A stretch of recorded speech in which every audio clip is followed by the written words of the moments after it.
The motion for preventive suspension filed by complainant Elakim T. Patidongan is hereby granted, and thus, Police Brigadier General Romeo G. Macapas is hereby placed under preventive suspension for a period not exceeding 90 days, effective immediately upon receipt of this resolution.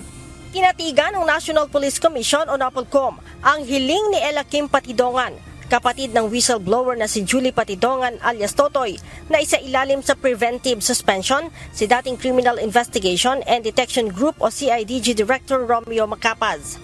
Ayon kay NAPOLCOM Vice Chairman at Executive Officer Commissioner Rafael Calinisan, layo nito na hindi maimpluwensyahan ni Macapas ang isinasagawa nilang investigasyon sa kaso ng missing sabungero. As far as the National Police Commission is concerned, they are preventively suspended. That means they should not be holding any unit. That means they should not be in a line unit. So they report to a holding unit for an admin holding unit kung saan dapat nandun para hindi maka-impluwensya sa investigasyon. Sinabi ni Commissioner Calinisan, August 14 ang magsumite ng kanilang reklamo ang Patidongan Brothers kaugnay sa umano'y pagmamalabis na ginawa ni Macapas para pigilan ang pag-usad ng kaso sa missing sabungero. Respondent altered the messages contained in the cell phones by deleting some of the messages. He even allegedly concealed the SD cards of the cell phones despite knowing that these are material evidence in the missing sabongeros case.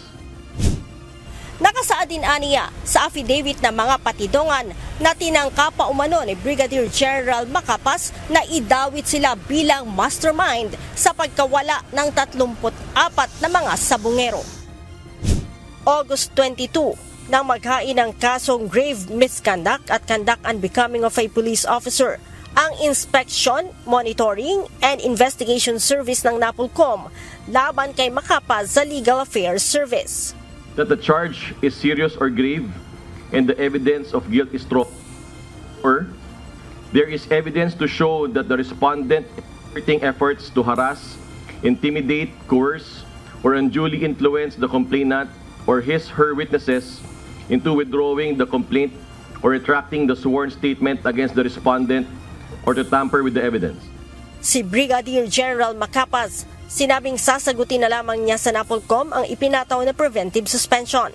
Samantala, ibinunyag din ni Commissioner Calinisan na bukod kay Macapas, may 4 pa silang pulis na iniimbestigahan, kabilang ang may ranggong general.